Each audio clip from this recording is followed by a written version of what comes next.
lesson. We call that a prodigy status, you know, in terms of how you not only took to the instrument without training but mastered it, and then by proxy you were able to master that and lay that down. um Yeah, yeah. you and realist The lady that I met, uh, that was going to that was actually teaching a bunch of people that I know. Because I'm from originally from Texas, so back Okay. in Texas, I mean, there are some, I mean, killers musicians. They church boys, they jazz boys, they top 40 boys, whatever you want. I mean, these boys are killers. So I came up in a good lineage with a lot of strong players. So I went to the lady and I'm like, I want to get better and learn and be a little bit more proficient on the instrument. So she said, play something. And I started playing. Uh, the first thing I played was Too High by Stevie Wonder. Uh-huh. And she Good old looked, yeah.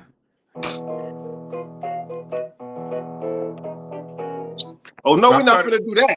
Oh no, we're not finna do that. Yeah, man, let's fire this thing. Hey man, let's fire this motherfucker up, man. Realist, go ahead and freestyle on that. Go ahead and drop a bar Oh on that while man, you no. doing it. I didn't know you was sitting in can, front of the dope. can y'all hear it? Yeah, we can Hell yeah, hear it. we hear that. So she asked me to play something. So this is the first thing that I played, and this is like completely by ear. So I don't know if I'm playing the right notes or whatever, but everybody that plays it is actually telling me that I'm making it more complicated than I is. So I'm actually playing more notes than that's actually there. So, but it was.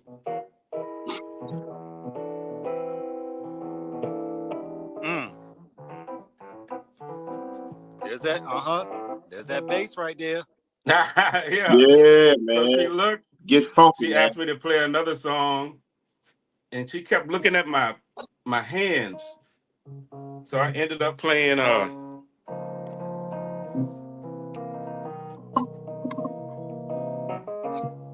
Overjoy. Oh my goodness. And she Yes. was like, "Are you playing these by ear?" And I said, "Yes, ma'am. I never had lessons." And she said, "Well, I have to be very honest with you. I don't know if I'm going to be able to teach you." And I'm like, "Oh man." I'm like, why? And she said, "Because you've developed like your own system." And she said, "If I teach you the real way to play, it's going to completely make you start from the beginning and Oh, question everything that you're doing." But she said some of the fingering positions that you're using are completely wrong, but they're working. You are making them work. She said, so I don't wanna like structure you. But what I can do is she taught me different chords and made me stronger with my left hand. Because I was used to playing bass lines and stuff with my left hand, so I never really had a strong chording left hand. But she taught me little tricks. But that was it took me about a year and a half, and I was on the road. I was touring with people. man. Uh, realist, for you and Barney, in terms of where you both developed your own style, how important is it for a rapper and how important is it for a musician in terms of, even if it's non-traditional or conventional, that that level of individuality and ability is always maintained, and not only maintained but encouraged, in terms of how one finds where their true talent can be expressed? You need somebody who you can count on as a musician when you're an artist. And he's Yeah, one of those musicians, artists, because he has an ear. He knows what. I mean, first off, we from the same place in Texas. We from Dallas niggas. You know what I mean? So we locked in. yeah. Right. Us So and DOC. sonically, yeah, yeah. So sonically, we just locked in. I used to stay with him. So you know what I mean. When I was a young nigga, I lived with him. So I can just pick up the phone and he already know what I want to do. You know what I mean. So I don't have to explain much to him. I can just tell him, and we go back and forth. I send him oldies. 'Cause I listen to oldies all day. He's the same way. I can send him an oldie record. He'll flip it for me in 10 minutes and have it right back in me. And I'm in the studio working on it. So and we Right. from that same era. He's a little older than me, but he knows how to do any genre of music, man. He's one of my top three producers I ever work with. You know what I mean? He's right there. I never not not counted on him. He's the man of me. You know what I mean? How did Appreciate y'all He's all Black meet? Superman. How'd you both meet in it. terms of going back to those years? How did y'all meet? It was through KC, huh? Through my manager Karen at that time. Yeah, yeah. Back in like, yeah, yeah, through Karen. She managed me, him, and Jay Flex at the same time. Oh Yeah, wow. Yeah, we was a three-headed monster. yeah, yeah. Hey, funny story. Me and Barney, we all on the flight flying to we flying to Boston and lightning strike that little ass plane we was on. Oh Barney, my God, Jesus. Barney, lightning struck the plane. We flying to Boston. Barney looked at me. Oh, he looked at Oh, me. damn. He said, "Oh, we finna die." Yeah, man. I was so loaded. I was laughing so hard. But man, lightning fired that motherfucking plane up. But man, we made it. We landed. It was on them little Cessna planes too, bro. Oh, Yeah, small one. We, we, oh we man. was, we was oh man, it was funny, but it was scary to the motherfucker. The way we looked at each other on that plane flight, I still remember. I was just talking to Casey about that 2 days ago. Man, I never forget that shit. I mean, I couldn't wait till we got on the ground. Yeah, yeah, yeah. That scarred me for life. I feel Yeah, you. man, that shit I was feel funny. you. In terms of that, That shit. when you both, Barney, when you started going out on the road, and obviously, realist, you were embarking on your career as well. You both ended up in the same place. Obviously, Right, and him. Um, take us through that journey, Barney, in terms of those shows from the beginning, in terms of who you were working with, and then ultimately how you would come to Death Row along with Flex, and Realist. right. Yeah, the band I toured with was called Heart Thief, and we played. The reason I got really what's the word? I guess I could say rounded and really I don't know the word I'm looking for, but rounded. I got because we played everything. We played Cameo. We played Richard Marx. We Oh played my goodness! Hold Chicago. on to the night. Keep coming back. Yeah, Man, Richard Marx is he's one of the unsung heroes in music. Man, that white boy can jam with it. yeah. We learned. I Oh learned yeah, all of those songs. But at that time, I wasn't even. I was just like a back player. I was more of a lead vocalist. And the Mm-hmm. guy kept saying, "Do you understand what you're doing?" Because he played me a Billy Joel song, then we played a Nat King Cole song, then we played a Confunction song, then we played a Cameo. So he's going through all these little bits and pieces, and he said, "What's happening is every time we go to a different category, your voice changes, and your delivery changes, and the way that you are using your vibrato changes." And he said, "I don't know if you are aware that you're doing that, but that's what we need to be in the band." And these guys, these guys were, I was only 18. And so these guys were already 45, 50. They were touring all over the world, just playing top 40 songs. And Right. that's how I ended up getting, I mean, very super around. I always liked any kind of music anyway. Country music has always been my go-to because it was my grandfather's music and my mother's music. She was a country singer.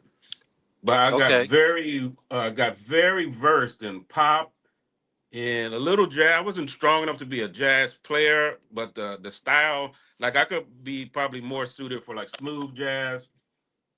But it got me very versed in a lot of different styles of music, just being on the road and being in the moment.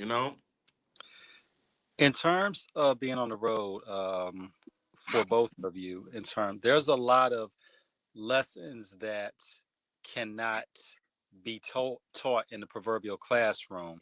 Right, It's lessons you learn being out there in terms of dealing with people, your own discipline, and understanding what being on a schedule and being ready, being attentive to your all the effects from fame.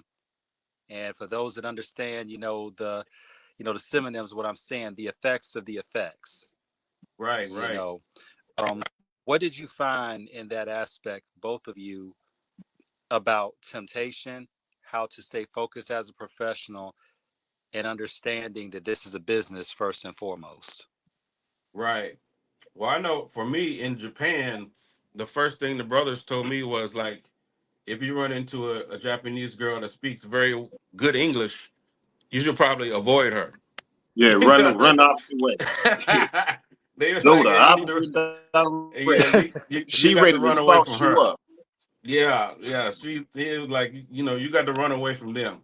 But it made me at 19, it made me really realize how big the world is actually, Hmm. how transitional music is, how powerful it is. It made me extremely professional because they didn't take no bullshit over there. If it was sound check at 7 o'clock, if we was there at 7:02, it wasn't no sound check. So it Oh, made me extremely professional with my clothing, with the way I practiced, the way that I ate. It made me very. The whole experience made me very accountable for my presence and what I'm doing and what I'm adding to the project. absolutely. When you talk about what you eat, and everything, because obviously, if you're doing a 2-hour performance, you know, it's this is one of those mini lessons that are still magnanimous and mighty in terms of it. Right. Because obviously, when you're performing, you ain't got a time to take the 15 or the 45-minute break. You know what I'm Yeah. saying? So you got to be Yeah. ready. Right. Um, what should artists have in terms of their nutritional supplements to make sure that they can get through a 2-hour gig without having to take a pause on that? What you say, real? A lot of water. Make sure you got your fruit in the night before. Get you some rest. Get in that Yeah. gym. Hit the steam room. Man, I got a regimen I fuck with. Man, I don't drink liquor. I don't smoke weed. Niggas think I do because I talk about it. Barney will tell you it's just not my thing. You know what I mean? Yeah. Never. Right. You gotta keep your youth upon you, man. You know what I mean? This is Hollywood out here, man. You know what I mean? You selling some shit to these motherfuckers. I'm gonna talk about whatever you like, homie. But one thing, I'm not a junkie. I don't do dope. You know what I mean? I'm gonna tell you some shit that's gonna make you live longer fucking with me. You gonna see me. If you put a camera on one man for 24 hours, he'll tell you 10 years of his life. Believe that Mm. because you're Yeah. gonna catch all of his habits within that 24 hours. So you can put a camera on me for 24 hours. I'm gonna give you 10 years of life, homie. Believe that. You go see how to survive shit, homie. You know what I mean? You don't have to go out and party every night. You ain't gotta smoke, sip, lean, smoke, powder, fuck all the bitches. You know what I mean? You don't have to have 10 women. Get you one woman that's gonna do what 10 go do. I tell my young niggas that shit. You get 10 bitches, you gonna have 10 headaches. You know what I mean? It's cool, it look good on camera, but my nigga, you don't want that headache. It's a headache. Yeah. It's a Yeah. headache. I'm gonna survive this shit. And I'm gonna be a dinosaur in this motherfucker, homie. Believe that. Yeah. Shit, we are actually. Yeah, yeah. We and survival of the fittest, homie. and still killing shit. Still Man, killing shit, man. Barney had a program when I lived with him. This motherfucker get up early in the morning, nigga cook, hey, real breakfast ready. Nigga had a gym in his house. We go in there and buff. I'm talking about not no little light Yeah. workout. We would buff. And Jay Flex was upstairs. He would come down and we would go up. But then after that, nigga, studio Yeah. working all day long. Yeah. It didn't stop. I mean, when I say it didn't stop, it did not stop. It nobody. Yeah. Barney was working on his album. Flex working on his album. I'm working on my album. It was rotation. It was just non-stop. Niggas shit shave, bathe, shower, throw some clothes on, and get dressed and still keep working. You know what I mean? Niggas didn't sit around just looking bummy. Niggas got dressed up to work, nigga. I'm telling you, it was a program. Yeah. It was a it Yeah. It was a really real was. it was discipline, man. It was real military. Niggas, you know what I mean? Couldn't wait till the first came, get them death row checks. You know what I'm saying? Yeah. Right. Yeah, you know what I'm saying? We going to watch the City National like a motherfucker. Man, everybody had a City National account. Yeah. With Denise, what's her name? Denise, the lady used to let us cash our Black checks because we Blake. didn't have no ID. You Niggas motherfuckers didn't right. even That have. black, she looked that.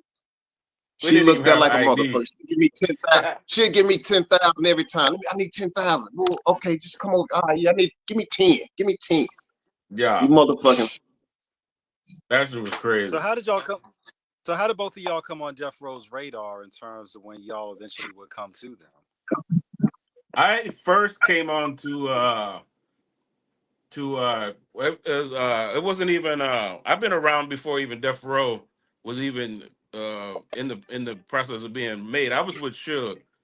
So I came on Hmm. with Suge. I met Suge through another producer out of the Fort Worth Dallas area named Erotic D. and we all Shout Erotic out came to out. D. Erotic. We had him on the show. Shout out to him. Yeah, that's Oh, my little y'all had brother, my erotic big on brother. here? Yeah, we had him. Yeah, Mr. Gabriel. We had him on the show. Yes, sir. Yeah, Dion Gabriel. Yeah, that's my brother. And we was out Erotic here, a good motherfucker, dog. He a Yes, he solid. is. Yes, man. he is. Yeah, he's super ridiculous producer. So we were me and Erotic. It was me, Erotic, Jonesy J, rest his soul, and Miss Allen was the artist. And we Mm-hmm. all came out here all together, you know, trying to live the dream. And it just got kind of foul. That was in the early stages when it wasn't really even Death Row Records. I don't know if we had a name. Mm-hmm. So I came in and they started grooming me to be actually Michelle A's band director. Oh, wow. And it was another Dre named L.A. Dre, God rest his soul, Mm-hmm. that was actually helping with, I think they had just finished her record. She was just starting to blow up. And we actually, me, a couple of other people from Texas at that time, ended up sleeping in L.A. Dre's little back pool house. Mm-hmm.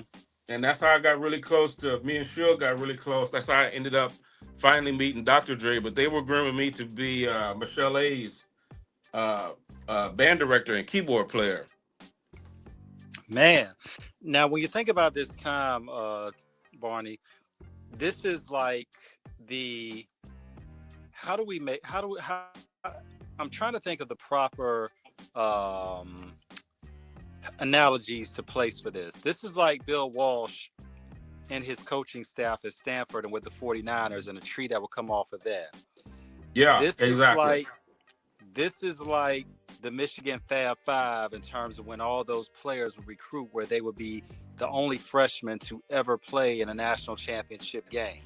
Exactly. This is this is like the Los Angeles Lakers with Magic Johnson. This is like the Bulls when they get Michael, but they get all the other pieces to put it together. And all of Yeah. these are championship dynasties in terms of what they, well, sans Michigan, but pretty much they were all these are see, these are either championship teams or teams that became culturally um, immortalized in terms of Yeah. the influence and impact that they brought to it, and that's what you all had. Yeah. Yeah. We had at that point the Magic Johnson, the LeBron, the MJ was Dre. And Dre Mm-hmm. was still they were still trying to, this was before Chronic and everything. They were still trying to get him out of his ruthless contract. Right. So that's I've been around that long. Like when we had Dick Griffey's Solar Studios, I Shout out was to there Dick for, Griffey, the man who yeah, shook, Dick Griffey, shook the rest his game. soul. Yeah. Yeah, rest him too. But Yes, I've sir. been here for years and years and years and years. And then it really after the birth of the Chronic, because I had went home for a little while, and by the time I got back, they had the Chronic was finished. So I ended up really being a part of Death Row on the Chronic remixes, and from there until the end. Got you. Now, when we look at that time, Barney, because obviously Dre, shout out to Uncle Hutch from Above the Law, because Yeah, yeah, because a lot of people don't understand that he's the one that kind of they kind of gave Dre his foundation in terms of what he would eventually do on his own. When we definitely, most yeah definitely. yeah we talk Another about great his producer himself too. Another great yes sir. producer. But look who his uncle is, really Hutch. you know Yeah, what I'm saying? you know what I mean. Like you can't miss really.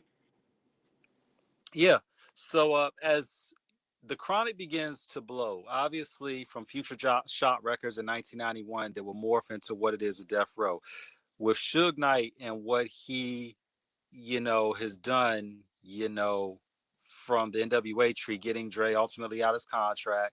And then this young, lanky, tall nigga from Long Beach who's made his Yeah, debut on deep cover, y'all know him as Snoop Dogg, him coming right. in.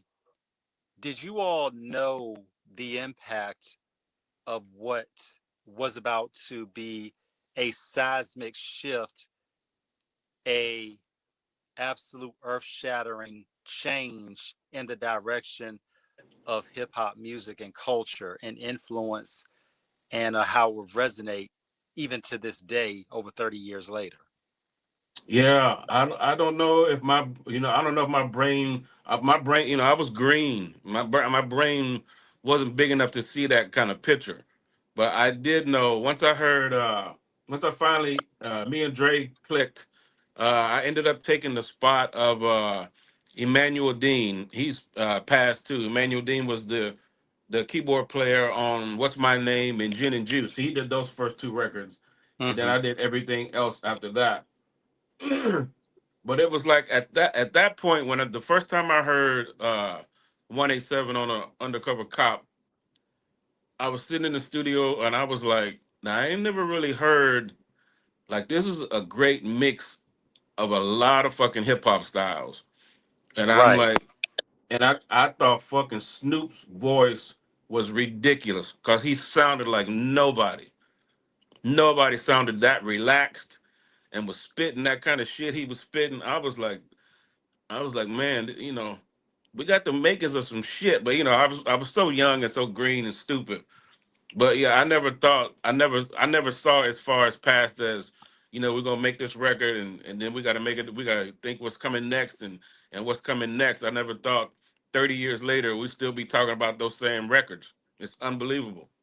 When we think about it, Barney, back in 1992, I'm 47, so obviously I was 15 years old in that Right. summer, 1992, when we first heard it. And this this is how we have to kind of give our younger audience context in terms of what was happening at that time. The Right. Source magazine, shout out to them, Source, was yeah. was 4 years in. Shout out to John Schechter and of course Dave Mays, who started it. Shout out to Word Up magazine with John Blassingame, Yeah, the first black, who basically pioneered the first black publication dedicated that's to hip right. hop music and soul. That's Good right. friend of ours. Shout out to John. Um, so when we hear this coming in, we're listening and we're like,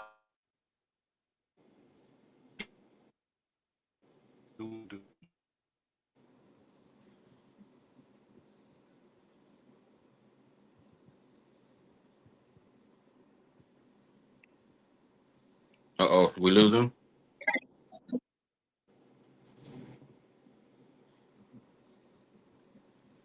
Might be gone, huh?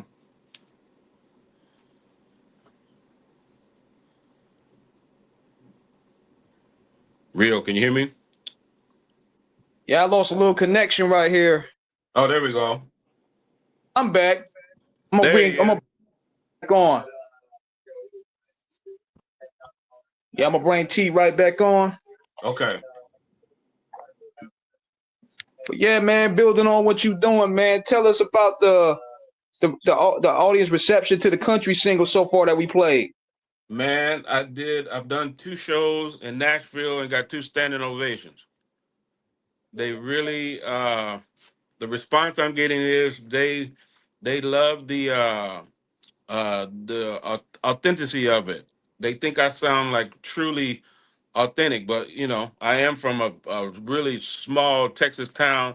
Matter of fact, when the first time I came out here and met everybody at the Death Row camp, I used to be the butt of every joke. They would make me talk, and everybody would just fall out in the fucking studio and just laugh because I was so fucking country. okay, all right, we had a little bit of technical difficulty, but we're back. So There you yeah, go. so it's like, and it's crazy because Dre still said that he didn't like it, and we're like, Dre, how could you not like this? Yeah. Well, he was super. Well, he is like super perfectionist. Hmm. He's a super perfectionist. That's why all the records sounded like they did at the end. Like once everybody put their thoughts and energy into it, he mixed the record. But he's a super, super, super perfectionist. So he always, even when everybody was in the studio, like one main point is when we were doing uh it's a doggy dog world. Uh-huh. So Dad's part, the dog pound rides the party all All night night long long till till when winter early Dre morning. fucking hated that shit. Hated it. Every time he would come up, he would be like, "Man, I think I'm gonna cut that shit out." And I'm like, "Man, don't do it, don't do it." Even Rage was like, "Don't do it." That's And one of then the we signature parts of the song. that's one of the things that I kept telling him, but I don't know, for some reason he wasn't feeling it. So we had like a finally everybody got in there, and it was like a listener party. So it had to be like 30 people in the fucking studio, and we jamming. So when it came on, the pound rock the party all night long till we all was singing it, and he looked back and was like, "Okay, we'll keep it." And I was like, "Yeah, don't fucking take that shit out. That shit is dope." But yeah, I don't know why he wasn't feeling that part for some reason. Man, that's Dre with that perfectionist stuff, man. Gosh. Yeah, yeah. Mentioning our big sister, we love her. She is a soldier, 20 toes down always. When you think about that, so as you're seeing this, Barney, obviously Death Row is by, I believe it was November. And shout out to Spirit Wonder. What's up, man? We saw you in the comments. Uh, I think around, was it November 28th, 93 is when I believe, if I got it right. And if I'm not, someone in the comments correct me. That's when Doggy Style is released. Yes. So that album pretty much, you know, Death Row goes 2 for 2 Oh in my God, terms. yeah. I mean, and when we look at that, it's shout to Krista Glove Taylor as well. Another distinguished alumni.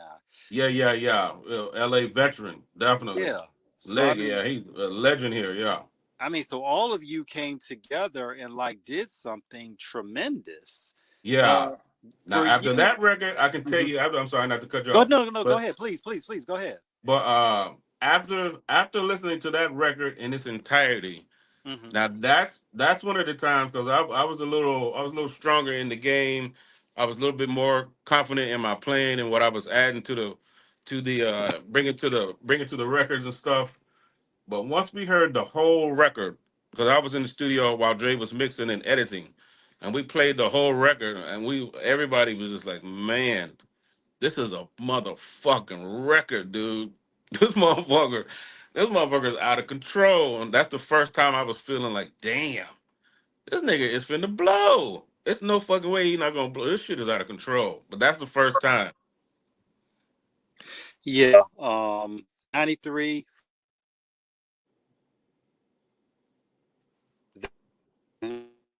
And this is a time back in the day where you had the brick and mortar record stores, Sam Goody, Yeah, Mothers, Virgin Tower. Music, man, warehouse Yeah, stores literally couldn't stock. yeah. I mean that. I mean, Gone. Every record store gone. yeah. Um, Even and for a time on eBay, that cassette was worth a lot of money. Now that it's been re-released, uh, the monetary value's gone down. Because it's been re-released in its full Right. entirety. But I mean, that even hit the pinnacle at one point as being is that connect. For that being a what I'm saying, a collector's item. So this was a cultural impactful album. Yeah. Um, so you're moving along and you all are realizing what this is now. For you, how did your life change financially, celebrity wise, work wise, in terms of what you were doing? Well, financially, I'll keep it 100 with you. Didn't change my life shit because I didn't get credit for shit.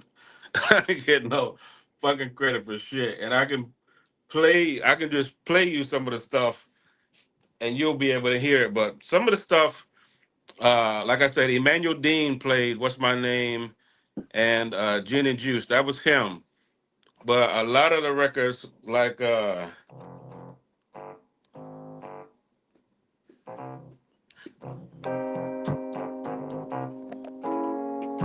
Mm. see, when I heard that, that was just a beat.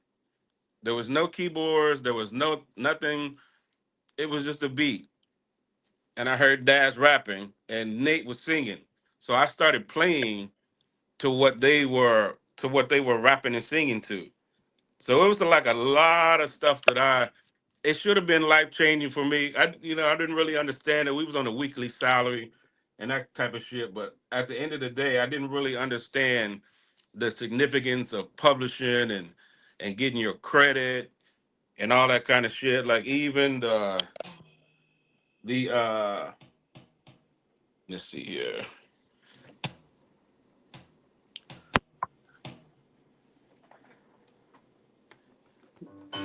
Even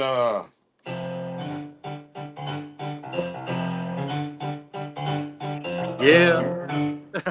yeah, see that's like I know it's a replay of a sample, Uh-huh. but when I heard that, it was just a beat. There wasn't nothing on it. There was nobody rapping. It was just a beat. And then there's another one that goes,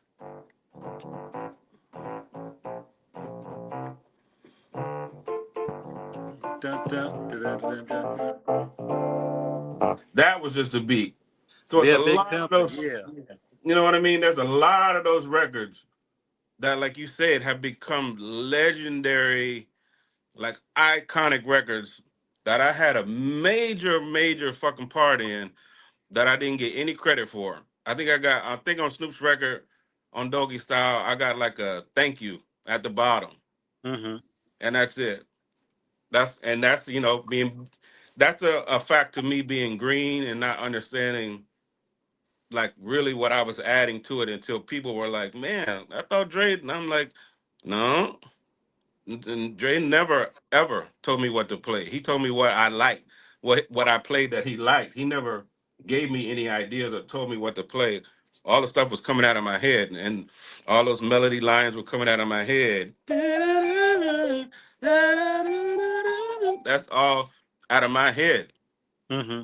So yeah, like financially, nothing. Um, Game wise, it was a game changer because I became known. I wasn't just Barney Rubble, which I got that nickname came from Chug saying that he said every time you see Barney Rubble, he's got that briefcase and he working and he look like he's coming from work. He said, "Nigga, every time I see you, you on that fucking keyboard and you playing and you singing, and you're trying to come up with something, and you look like Barney Rubble anyway. So that's your name. That's who you are, Barney Rubble." And literally, I swear to you, fam, from that second on, everybody started calling me Barney. Mm. Um, Looking at that time in the 90s with hip hop in general and California specifically, because obviously Death Row was the flagship really albums were released. When you look at Ice Cube's Death Certificate released in 91, Right, Above the Laws, Uncle Sam's Curse released in 94. right. Compton's Most Wanted, Music to Drive By, 1992. It's just so many. Too many classics to name. Oh my God, yeah. You all literally, for the better part of the, you know, you all pretty much had that shit on lock for about a good 3, 4 years. Oh yeah, yeah. We had the key to the city. Yeah. Key to the city. That's what I was getting in. That's what I was getting to. Go It ahead. Go ahead. Go became ahead. I became Barney Rubble, but it became synonymous with Death Row. So anywhere I would go, any studio I would walk into, I'd be like, "Yeah, I'm Barney," and they'd be like, "Death Row Barney?" I'd be like, "Damn, how you know me?"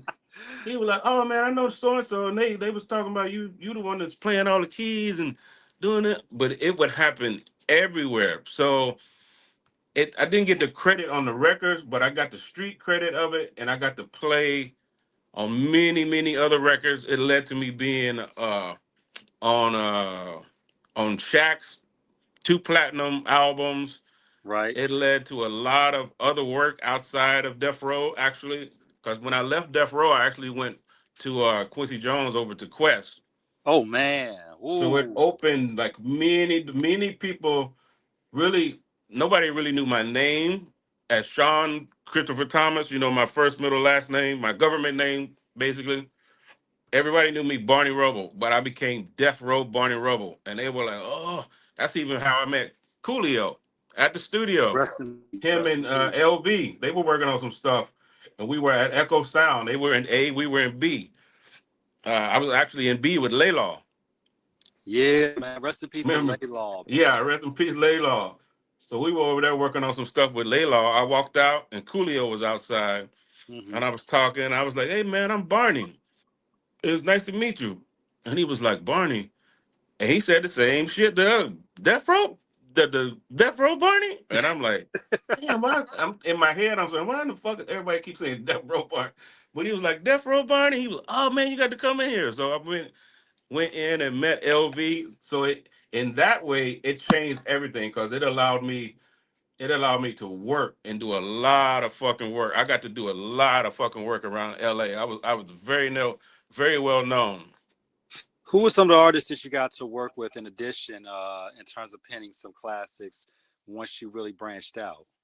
Oh my God, we did We got time. We got time. Go ahead. Name them all. yeah. We got time. We got Well, I time. ended up doing Lost Souls for Pop, the what's the System remake. Okay. Mm. Don't Yeah, I disturb ended up this groove. Yeah. yeah, I ended up doing that for QD3, who's Quincy's son. Right. Right. I ended up doing that. I ended up doing the Swedish artist named Robin. She was a real soulful white girl from Yeah. Sweden. Show me love. That song, "Show Me Love." Robin, yeah, I Yeah, ended up doing Rob. the remixes for that. Man, it was so many projects. We had Shaq, we had Deion Sanders. I got featured on. Oh my God, so many. I don't even remember how. I got to look at my own discography to remember some of the stuff.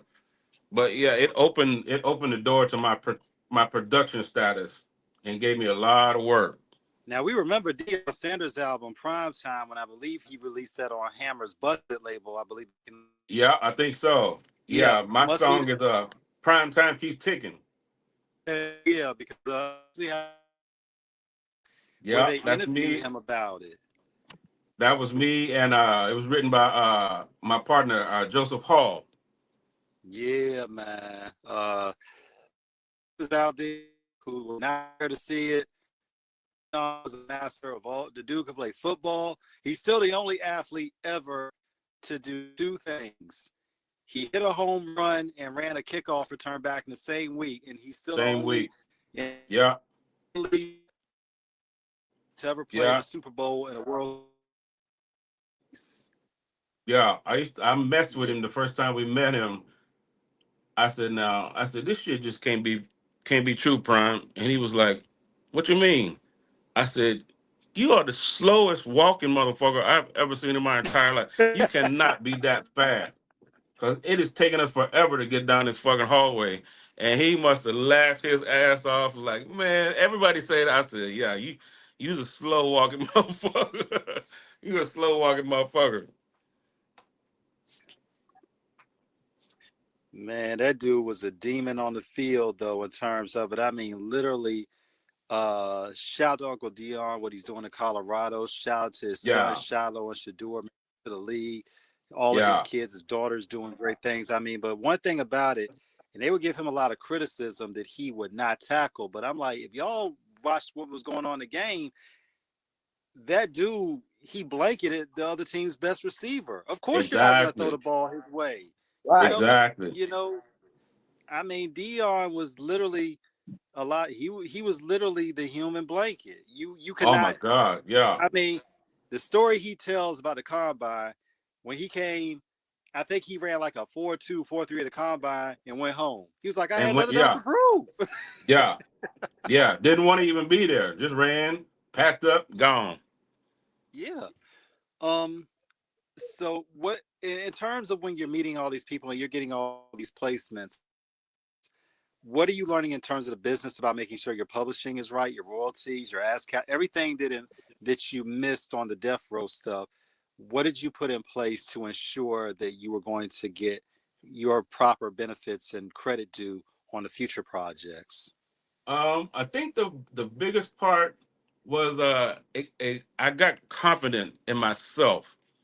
'Cause, you know, I'm from a small little country town, not I kind of had a bad Texas temper, so I wasn't a confrontational type person because I knew what that could entail, and I'm like, I came out here to kind of spin the wheel in a different way. I didn't want to be that walking around angry nigger anymore from coming Right. from a bad childhood. So I'm like, it gave me confidence to be like, walk into the room and be like, well, let's get, we're gonna work, but let's get this paperwork right. You need to talk to my manager. Let's get this right. As soon as we get this right, we can hammer this shit out and we can work. Right. But it made me realize the importance of what I was bringing to the table, which is, you still got people that think just because you're mixing a record that you're the producer. That doesn't make you the producer. If you're calling, it might be well, it is extremely different with somebody like a Quincy Jones who's bringing you in, but he's got the music charted. You know what I mean? And you're looking at the charts, you're reading the charts that he wrote and that he's done. But if you got a beat up and you tell me to come in and be like, do what you do, I'm co-producing. And and that comes from another section. Obviously, we're keeping this separate from the current situation that he has going on right now because we're strictly talking about this from a musical aspect. Which Right, right. when we talk about Puffy, because Puffy never played any instruments, but Exactly. Puffy would be the guy who would have an unbelievable ear in terms of understanding what would sound good on a record, just like with Irv Gotti. Irv Gotti, Exactly. rest in peace. He wasn't necessarily a producer playing instruments or what have you, but he had an ear. He said in an interview one time, niggas would lose their mind if I could articulate everything from what I thought of how it should sound into Right. bringing it into the real world. Right. Right. Yeah, Mm-hmm. it's a thin line. Even I could give people more credit. Now if you had an idea, like you hum me something and I expound on that idea, that's still your idea. Okay, I get that. I can roll with that shit. Right. But to come in and only thing you got is a beat and a concept, you know, you tell me because nobody ever told me what to play. They said, "Man, shit, nigga, do what you do." But So, at that time, I just, I was so green in the game. I'm like, well, shit. Well, we need to get this paperwork right before I do what I do. Before I do what I do. absolutely. So, to reiterate this lesson, what is the difference for our audience in terms between a beat maker and a producer? In my opinion, a beat maker, because it can get dicey. A beat maker is somebody who may sample, who may do those types of things, but it's not necessarily a musician. Now, the reason I always say, if you bring somebody in and you have a general idea of what you want and you can articulate that to a musician, okay, that makes you a producer. But if you're not telling that musician, you're not giving him any ideas, any kind of threads for him to pull on, and he's pulling that shit from his own head, then he has to be considered as a co-producer on that track, which a lot of people don't agree with and don't really understand. But when I look at my BMI checks and I'm seeing what I on one song, I only got credit for one song, which was "Murder Was the Case," and that Mm-hmm. was that was another one of the songs that uh, nobody was even in the studio when I started out. I was just in the studio just clowning with the engineer, Mm-hmm. and I came up with that little line.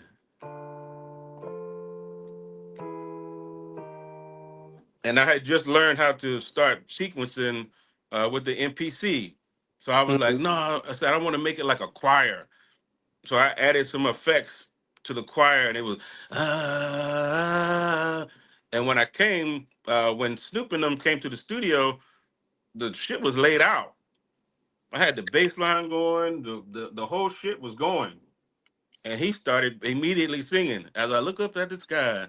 I'm teardrops my eye, and I'm like, okay, cool. But again, I'm like, nobody was telling me what to play. I should have got production credit for that, but I was too green to understand what was happening at the time. The remix may have got the most play, Barney, but I love that album version. I still say that album version should have been the Yeah, I'm on the first remix release. too. Yeah, but I Boom, boom, boom, boom, boom, but I boom. love the I love the original. The original to me, I think, just should have been the release one. Uh, Yeah, just like with Rage's Afro Puffs on Above the Rim soundtrack.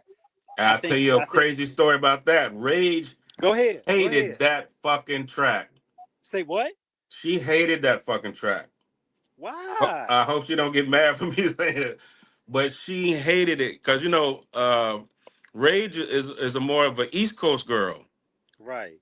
at that time. Farmville, She Virginia. was. She's from my state, Farmville, VA. Yeah, yeah. She had I guess the sound in her head that she heard for herself was way different. It was way different. And uh by the time we finished it, she just was not feeling it. And I remember Dre being a little pissed off because we were all like, "You must be everybody, Dash, corrupt." Everybody was like, "You got to be out of your fucking mind, Ray. This shit is incredible." But she ended up writing Afro Puffs and recorded it. But I don't think she ever really got into the track. It just wasn't some shit that she really liked. That Above the Rim soundtrack, when it dropped in winter of 1994, it went platinum in 2 weeks, In 2 weeks, and yep, and I mean, to hear songs like Afro Puffs, to hear the SWV remix of yeah, anything, to hear Big Pimpin' with the Dog Pound, yep, I mean, to hear Gonna Give It To You with Aaron Hall and Jewel, rest in peace. I mean, yeah, the whole dude.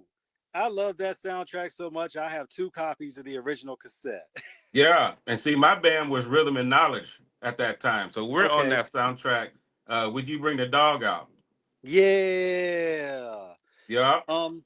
Now the movie itself, and if you have the uh the the knowledge of it, we would love to hear the story because obviously there's a lot of layers to it because this was primarily an East Coast base. This was an East Coast based movie in New York, right. but obviously Death Row ended up getting the contract to do the soundtrack. How did that happen? You know what? I have no idea about that. I was so apart out of the business phase of it. I really have no idea how that happened. I Okay, have so no idea. so tell us about when you got that call that y'all were going to work on it. What was that like? Oh, I had already heard a quick song. I had heard Aaron's song. I'd heard like probably 5 or 6 of the songs, and then I heard Dash say they was gonna put Big Pimpin' on there. So I'm like, okay, so I have one on there. They finally chose our song, and I was like, well, shit, this soundtrack is like another, it's like a doggy style. I'm like, this fucking soundtrack is gonna be out of control. Yeah. Like you say, 2 weeks, bang, there it is. And I mean, this is where Tupac unofficially gets his start on Death Row in terms of working on those tracks. Exactly. With Pain and Loyal to the Game. Yeah, Uh, exactly. and at that time with Pop, we knew about him. He was 3 years in earnest into his solo career from with Tupacalypse Now in 1991, Strictly for My Niggas, released in 1992. Right. So it's like he's I mean, he just blows up out. I mean, and then of course he's still doing his acting because he does Juice in 1992, and then he follows that up with Poetic Justice in 1993. Right. Right. So by then, this guy is a superstar. Yeah. Yeah. I had a very, like, maybe 3 or 4 super brief encounters with Pac. I wasn't there to when he was actually doing his part of California Love. Mm-hmm. But yeah, that's me on both the original and the replay of Intimate Connection on the I think they ended up calling it the remix. Right. But yeah, he was The one time I met him, he was super energetic. He was super cool. And then the next time I met him, it was like a totally different person, which they said could happen. And I'm like, Right. I don't know if it was the people in the room. I don't know if he was lit up a little bit, but I was like, I can see why people say, it depends on where you are and what's happening to who you meet. Because when I met him, I was at Can-Am and I was by myself, and I don't forgot what I was working on. But he came in and he said, "Who are you?" I said, "I'm Barney." And he said, "You're Barney. You always be with Dre." And I'm like, "Yeah, most of the time I'm with Dre." I said, "Suge don't like me to come up here to Can-Am because it's been so much, niggas was fighting and fucking goddamn studio equipment was getting stolen and all kind of Yeah, bullshit. we heard the stories. Oh my god, dude, it was fucking ridiculous. But yeah, I guess a couple of the some of our Pittsburgh brothers and Outlaws had got into it. So after that, Suge was like, "No, just stay with Dre. Stay with Dre in Calabasas. Don't come to Can-Am." Next time I went in, I'm like, you had to walk through the door, and there was a cop at the door that would Oh frisk Lord. you, look through I your fucking dats and shit. did, I ended up calling Suge, like, why is this nigga looking through my fucking dats? What this? He was like, yeah, no, Barney's cool. Barney's cool. You like Barney? dude. I was, I'm thinking about that Dave Chappelle skit on Making the Bed on his show. Where he's like, he's doing the puppet. I got to do it, y'all. I got to shut the studio down. yeah, I got to shut the studio down. Yeah, that's exactly. And now next time you come back, you got to talk through a little box at the fucking door, and there's a off duty goddamn blood cop sitting there. He going through your dads, he going through your pants, looking through your bag. And I'm like, come on, dude, what the fuck is going on? You can't create in this kind of shit. Kind of shit is this? Unfucking believable. But yeah, Yeah. the first time I met him, I was in there. He came in. He said, "You and Barney, you always with Dre." And I was like, "Yeah." He said, "Man, the shit you played on that remix." So we had a really brief conversation. And he said, "I'm about to tell Suge, you know what? Stay right here." And he walked out, and never he never fucking came back. So I don't know what he was about to tell me, but he ended up going with Suge somewhere. But yeah, it was very brief. Yeah, Pac definitely he was one of a kind, and there's a lot of stories that are said about him. Shout out, to everybody in the crew, all the outlaws, everybody. Yeah, Hustle Simmons, a good friend of ours. yeah. I'm saying, it was a lot going on, Oh and my God, dude. I You mean, have no idea. yeah, with him, there's a lot of story. I'm like, one thing me and King always talk about is like the Pac stories ain't never gonna die. Oh no. And you probably ain't There's, heard there's a half the new one like shit. every day. Yeah, yeah, that's what I'm about to say. You probably ain't even heard half the shit yet. Probably ain't even heard half that shit yet. He still got so many songs people haven't heard. I'm like, this dude can be around. Well, he's gonna be around, but his music, I mean, he could release like 2 or 3 new fucking albums right now with all new shit. Man, um, so as you He literally lived like 90 years and 25. Yeah.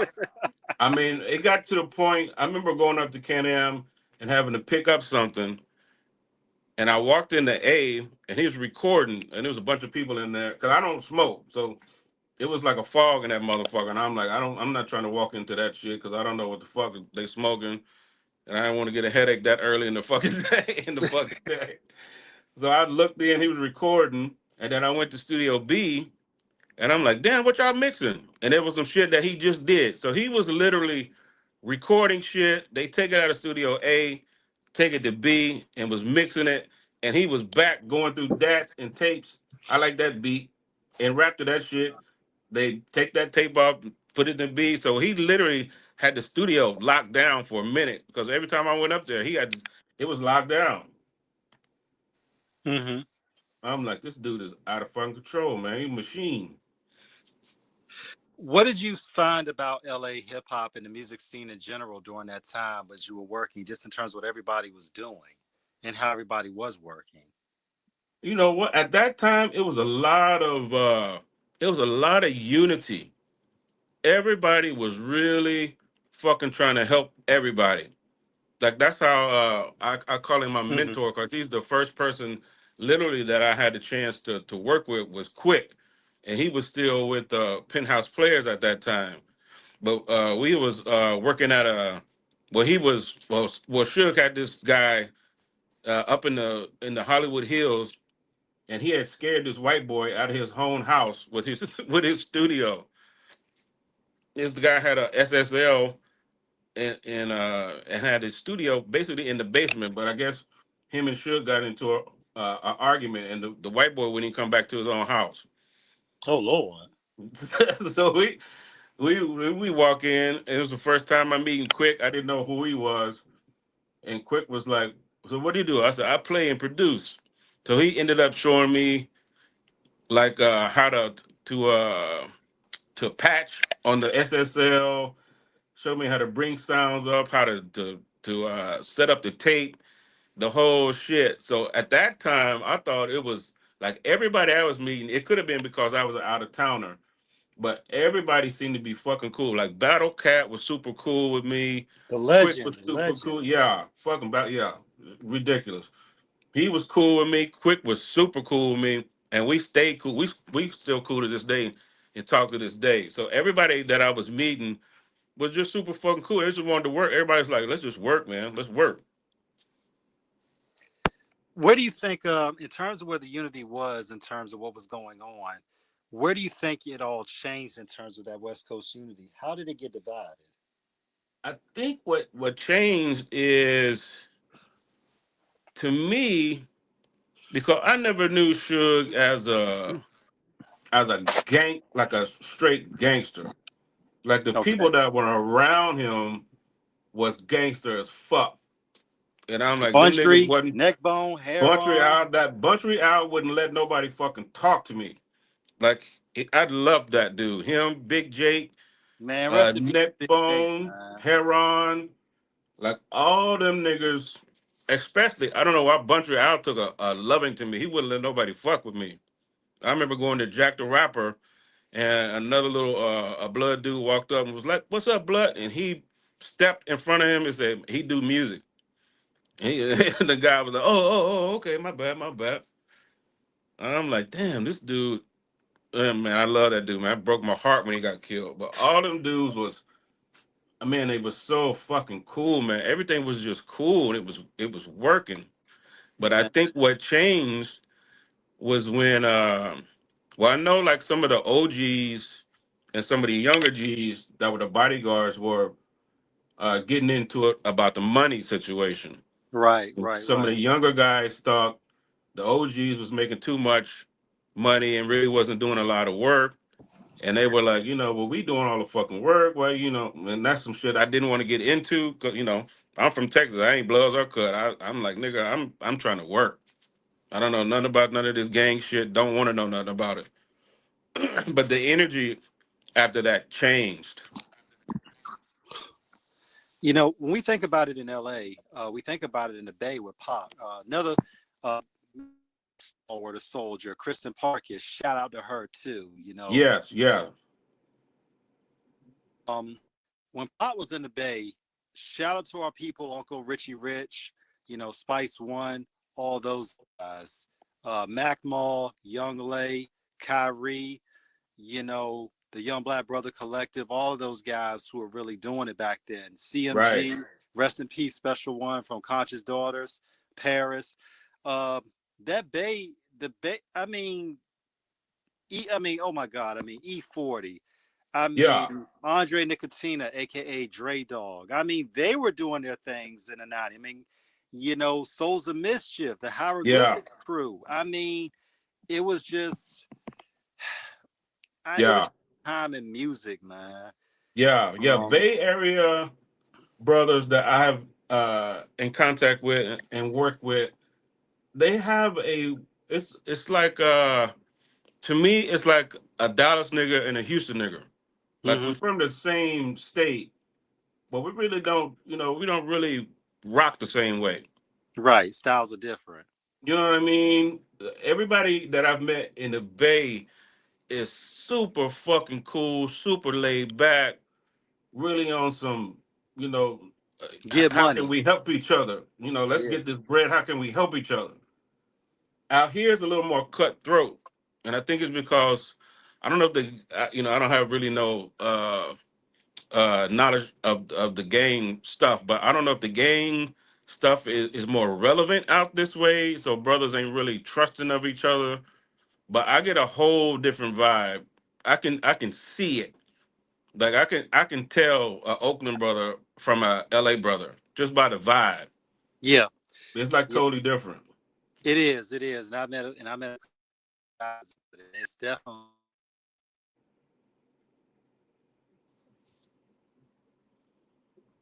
um,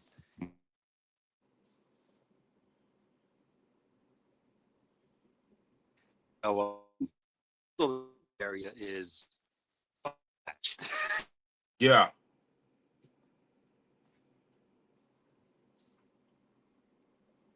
Oh, I think I lost you again. Yeah, I gotta bring T back in. Nah, that go.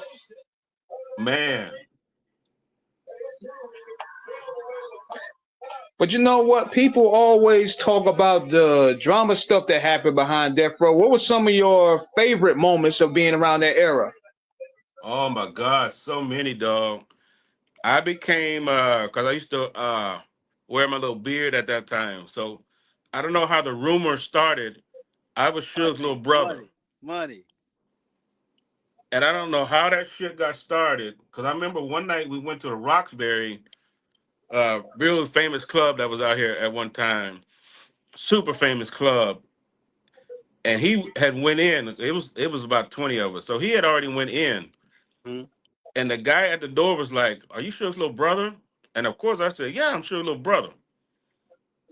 And it got all somehow it got all over town. So every fucking I swear any club that I wanted to go to, I never had to stand in fucking line. Motherfucker would see me standing in line and be like, "Yo, like, what are you doing?"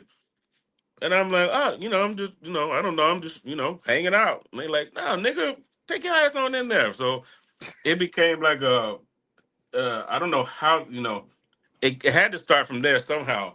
But I ended up being known as Suge's little brother. So it's like I had the key to the city. Oh I man. could go anywhere. I could do anything, man. We had so many sessions that turned into strip night. Hey, hey, we bring on the supposed booty. to, Bring on the babes. Let the girls we supposed to play. be at the studio. All of a sudden, it's 6 o'clock.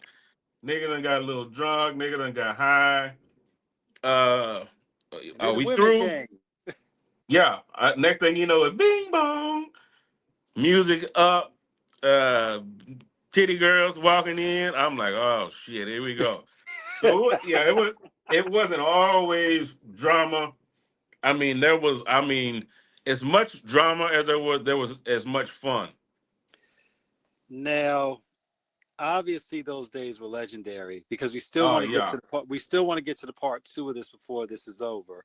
Okay. Um, when obviously Death Row was on a hell of a run, but like they say, all good things sometimes come to an end. Yeah. Uh, obviously, September 13th, when Pac is killed, Yeah. 1996, Las Vegas MGM Grand. Um, but even before then, in June of 1996, Source magazine runs the cover story about Dr. Dre leaving Death Row. Yeah. Um, take us through that, Barney. Did you see something beginning to change that would alter the trajectory of what was a thriving enterprise, but then you could kind of surmise that maybe this was the beginning of the end? Yeah. Well, it's like from where I was, like I say, like Buntry and most of the guards kept me really shielded from a lot of the bullshit. But what I Right, what I right. began to notice was uh, somewhere in the middle of all this, Suge became a star. You know what I mean? And Right. I don't never know if that was supposed to be his role. And this is just me speaking from my perspective. And it had an adverse effect on how he treated everybody from him down. You know how they say everything starts from the top. Right. Shout out to So Doug Young when we had him on the show because Doug kind of alluded to this a little bit. yeah, yeah. Even to me, not necessarily so much to me because he always counted on me to work, and I could inspire people to work just by coming in and being the jovial one, being like telling everybody, hey, motherfucker, on Friday I'm cashing my check. We don't do nothing. That's it's coming out of your budget. I don't give a fuck. I can sit here and watch movies, or we could work. What you want to do? But bring a beat up. I bring a beat up. I start putting some shit to it, and we working. Right. But it became an environment of, when you get to slapping engineers and because the tape was round. I watched the engineer get beat up because we round the tape too far. We heard that story. You know what I mean? I was in there, so that's a true story. That's a very fucking true story, and it's so unfortunate that Yeah. that was coming down from the top. Like And that was the message. People were like, "Do what the fuck we say, or get your motherfucking ass kicked." And it's coming from the top, so it changed everybody's process. I think of being creative. Like I say, you go to the studio, you get patted down, motherfuckers going through your shit. The energy in the studio changed because motherfuckers ain't really kicking it, anymore outside the studio. So you see a nigga at the studio, what's up, nigga? What's up, nigga? And they coming in, you leaving. The whole fucking energy changed, and I saw it. I saw it and I felt it, and Dre felt it too. yeah, at Off the Cuff Radio, we never do sensationalism. We never do lies. We always try to keep everything as fact based oriented as Right, we can. When Dre and I'm only saying this because this is coming from the magazine itself. When Dre did the interview, and right, Dre was talking about how he would come to the studio and he see random ass niggas up in there, exactly, and he was like, "Who these niggas?" And they're like, "What's up? We just got signed to this label." exactly. And there's a lot of things said about Dre in terms of it. Um, you know, and we're here to speak on that particular side of him working in the studio and him having a job doing what he was doing. And he felt like Right, the job was being compromised. And, yeah, he was a 50% shareholder in Death Row. So he was able to walk away from it. yeah, In the movie, Straight Outta Compton, they make that big climax at the end, where there's this showdown. And obviously, we all know that did not happen, did not. Yeah, I can't see that happening. but that was played out in the Defiant Ones, the HBO documentary from some years ago. They talked about that. And they said Right, basically that was played out with the lawyers in terms of when Dre decided he was going to go. right, And yeah, the lawyers took care of all of that. So Dre's gone.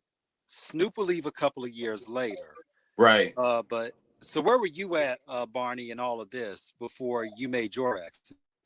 I was kind of in the middle because I had gone. Me and Dre had really bonded at that point. I thought I was somebody. Well, I didn't. I don't think I was. I was somebody that he really depended on. You know what I mean? Right. Creativity wise, because I was bringing a lot of shit to the fucking table. Plus, I never stressed him. I was never one of the dudes wanted to hang out and everywhere Dre go, I go. I wanted him to respect me for from what I was bringing to the table and who I was. Plus, I had already, 17, 18. I'd already, my first girlfriend was a stripper. So I'm like, I had already kind of played that part of my life out. I was trying to be on a whole different thing. So anytime Right. they went out, I didn't really hang out and that wasn't my thing. But at that time I was kind of in the middle because he'd really I don't know if he had the idea for Aftermath at that point. I know he was just sick of the bullshit. And he was Understood. like, you know what I mean? He was like, I can't. be creative around all this bullshit. Everywhere we go is fucking bullshit, and ain't nobody really asking me about the music. They ask me about the bullshit, and I don't care about none of that shit. And he really didn't. So yeah, Yeah. I kind of put me in the Right. middle. We had a really heart to heart talk, and my manager, shout out to Karen Chapman, who was my manager at that time. She she said, "Well, I got a thing that I can get you out of this if we can get Dre or Suge one, because I knew Suge wasn't gonna let me go. Suge knew what kind of shit I was bringing, and he knew about my country shit and my pop shit. So Okay. he knew what he had in me. So he was not gonna let me out of my contract. But Dre was instrumental in getting me out of my contract and getting me over to Quincy to Quest. So I ended up right at that time. Yeah, I don't think he was still undecided about what he really wanted to do. And I told him, straight up, I want to stay with you, but I got a chance to fucking go over here and work for Quincy. And he was like, well, shit, I don't want to stop that. So he became very instrumental in getting me and with my help of my manager Karen out of my fucking contract. And I Now, ended up leaving the whole situation. now you don't have to disclose any details, Barney, that you are not comfortable Yeah, yeah, yeah. with. But what in terms of the because the main thing is with Death Row, Suge and Dre were 50-50 partners. Right. How does that work in terms of those contracts in reference to who has the authority to release people from it in terms of how these nuances, the fine print is set up? Uh, I honestly, I can't tell. I don't know actually who had more power, or if he even had the power to do what he did, but he did. Understood. Right. Say I'm less. I'm Say thinking less. that he had to have some power in the situation because it took about 2 weeks, and again with the help of my manager Karen, I was out because Suge was not letting me out. He was like, "Fuck no! I know you can sing, you can write, you can produce, and I know you can do a bunch of different shit."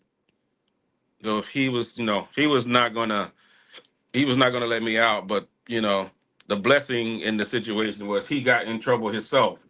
Right. But it kind of took the focus off of me because he was worried about his own ass at that time, and I was able to squeak out of there with the help of Dre. Man, the only thing I could think of from my modest, understanding is obviously Dre was in charge of the musical aspect, oversaw what was going on with that. So Dre, Yeah, you wasn't rappers per se, but musicians like yourself.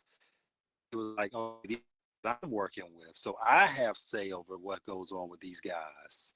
yeah, I can make yeah. that assumption. Okay, so I end up going to work with Quincy Jones and QD3, and obviously you do work that is work of a buffet of genius in terms of your scope and your ability. Um, how did we land in this lane of you doing country now? It's always been my first love.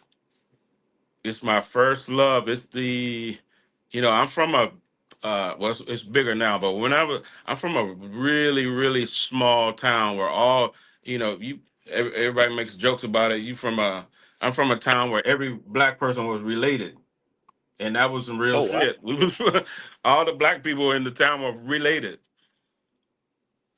Oh wow! so it was like that was a really, I don't even. It was the predominant music that I would hear all the time, but I liked it. I liked the stories. I like how it was really genuine. Like you could see somebody just playing a fucking guitar and just singing some shit, or sitting at the piano and singing some shit, which really wasn't popular in any other genre of music. So it became something that I really, really, really fell in love with. And then I found out, looking through some old pictures and some old reminiscence of my mom's past of how she was used to sing country music. Okay. And it became, then it became like a thing. I'm like, okay, let me really dig into this. Let me really start really start paying attention with how it's phrased, how it's worded, and plus, I swear to you, dog, I used to have an accent. You would think you were talking to a white boy at one point. If my shit was bad. Well, I mean, when you look at it, blacks in country is not a foreign concept. When you look at the late great, when you look at Yeah,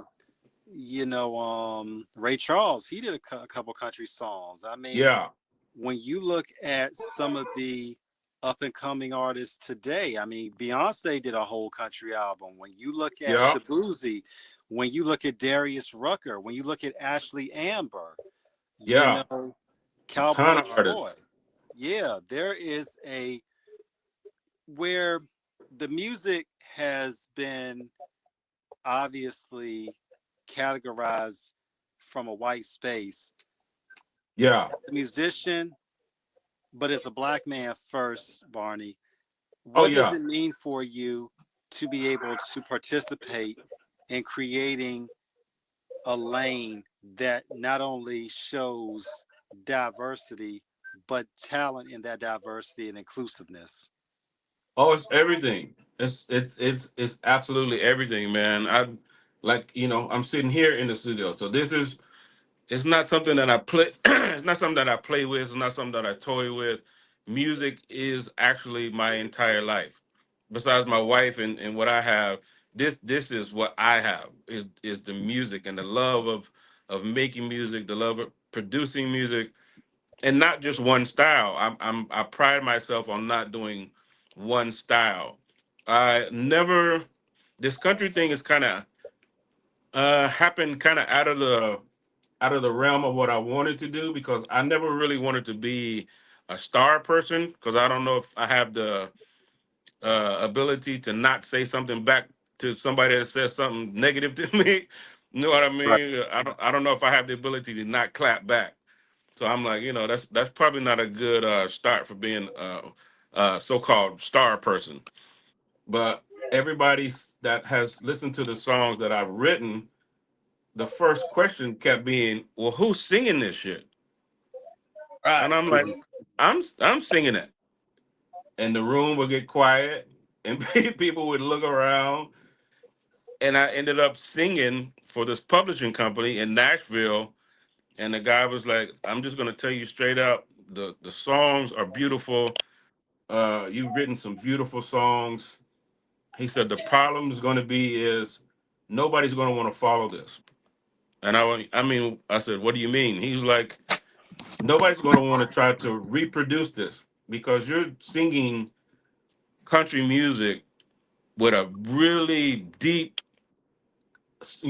a deep country accent, but it's still got so much soul into it." And he was like, "I just don't think anybody's going to do it better than you. So why don't you just do it?" And it took about a month, and they have convinced me to step out front and do it. But it's something I always wanted to do, but I always wanted to be on the other end. I always wanted to produce and write it, not necessarily be the front person. That's dope, man. But the fact is, your talent is just fluorescent. It's radiant enough that it can't be denied. I mean, and one thing about it is when you have a gift in abundance like you do, the greatest gift you can do is to share with others and bless them. And Right, for right. especially for people that look like us, Yeah, we need to know. Me personally, growing up, loving heavy metal music, thrash metal, yeah, people would look at me like I was weird, but it's yeah. like, See, that was my very first concert I ever went to was Iron Maiden. hey, Murray, Adrian, man, look, man, oh God, Steve Harris, Nico McBrain, oh man, I No, mean, exactly what you're talking about. Matter of fact, that was me and Dre's really first bonding moment. When I finally got to the studio, I can't remember what we had started on. I think we were doing keyboards for we were getting ready to do Doggy Dog World, uh huh, and I had came a little early to set up because I was going to do something later. Then I was going to come back, so I set up my keyboard and we set up the roads. and I started playing this song from Portishead, Mm-hmm. and I was playing it and playing it over. You know, they were getting the sound right, and Dre looked up and he said, "Are you fucking playing Portishead?" And I said, "How in the fuck do you know Portishead?" And he was like, "I can't believe this motherfucker." And nobody knew it. It was like our own little private joke. Because everybody like, what the fuck is the Portishead shit? We don't know who the fuck is that? Nobody even knew. But that's when we really got super. I was like, okay, we're going to be cool. It's going to be cool. Yeah. When you look at especially when you look at California, um, one of the greatest heavy metal guitarists ever, Leonard F. George. Yeah. People know him as Rocky George from Suicidal Tendencies, Right. Yes. and also had a stint at Fishbone. But oh my Yeah. God, Rocky, he really, Beast. really, Rocky is fucking insane. Yeah. Beast. You know what he did, Beast. especially Tennessee 90 Grammy nominated, which they should have won. Yeah. Produced by Mark Dodson. Rocky's solos on there are oh my God. Beast. He's beast. Just like Yeah. another black rocker I got to meet way back in the day. He's still doing it though. It's Tony McAlpine. Yes. The guitarist extraordinary. Man. He is That's a beautiful right fucking there. beast. Tony, oh my God. Beast, fam. I think Just Tony is from humble. Boston, I believe. Tony, he's from Boston, isn't he? I believe Yeah, I think so. Yeah, I think Boston, yeah, Boston Massachusetts. kid. Yes, Just, Tony I is. Oh mean, my. completely humble, down to earth. And we met him at a clinic because I don't really play guitar that well, but I was just trying to get some techniques. And I Mm-hmm. walked in. He was like, "Oh, good, another brother." And I was like, "Ah, yeah, but I'm more of a keyboard player, Tony. So it might not be, it might not be what you're expecting." He was like, "Ah, it don't matter. I'm just glad to have you here." And he got to stay. We got to stay with him for like an hour after the class, and I mean, just so cool. But you talking about fucking talented, man. Jesus Christ, he is a beast. And of course, we look at Living Color. You know, Vernon Reed, Muzz Skillings. You Hate they know, broke up, man. man. I mean, it's I mean, when you think about what they did with Cult of Personality off their Yeah, 1988 Vivid release. game Uh, changer. yes, and then of course in 1990 when they did Times, which was They reunited. I think they reunited recently though. They was at WrestleMania. Oh no shit. Yeah, they did CM Punk's introduction. They reunited recently. Oh wow, that's good. That's good. Yeah, I hated they broke up, man. and of course we can't forget Eric Gales of the Eric Gales band. Eric Gale. Well, actor Bokeem Woodbine. He's a rocker. I did not know this. He got a little three-piece rock band. Okay, so the man is an actor. He showed we so many different angles. For those that did not see Bokeem Woodbine in the fourth season of Fargo on FX, Right. please go watch it. Please go watch that season. It was the third Yeah. or fourth season. It's Mike Milligan. And then look him up on YouTube. I don't know the name of his band. It just came up on one of my feeds. And I'm Okay. like, is that Bokeem? And he was playing the guitar. And he was doing, I'm talking about like acid rock, old school rock. Wow. I said, ain't this about a bitch? This nigga is dope. And we can't forget Guitar Gabby out of Atlanta, Georgia. We had her on the show a year and a half ago. Wow. Um, she Legend. is she is unbelievable. Her and the Yeah. Texas, her the Tulips band. Yeah. You know the Tulips band. They are unbelievable. Yeah. Um, when you Yeah. think See, about people Hey, hold on, just hold on. gotta, Hey, yo, T-Max, I was gonna ask him this. sure, sure. You know, we gotta do a plug for my girl, Real Soul. She knows Okay, you Rio, real good. remember Rio Soul? That's my Italian sister. She ain't no fucking joke. Yeah, she is one of the best out there, one of the most underrated talents. Man, and you talking about a hustler.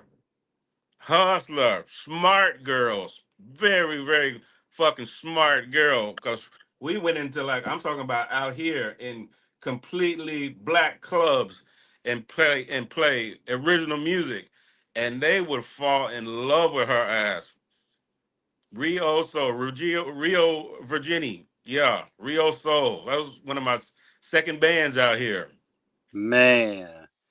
Oh, this is dope. I mean, this interview is dope. When you think about what have you found in the country lane, Barney, in terms of how the music is marketed, in terms of how uh, the crowds respond, the Right. venues that you play, like the Grand Ole Opry and all those spots. Yeah, yeah. I got to sing at a not at the Opry, but it's a I guess it's like a mall behind the Opry. Yes, But sir. the difference is I think it's because of the music makes everything different. The music is so sentimental. It Even is. though, people always joke about the dog dying, the horse, whatever, whatever. But I'm like, behind that is generally some fucking very, very painful shit going on. Or it Yeah. could be something very beautiful going on. It could be, it could be shit just sitting like I got a song called uh uh No Longer Me, It's We, and it's a wedding song. Oh, So it's like, wow. yeah, no longer me, it's we.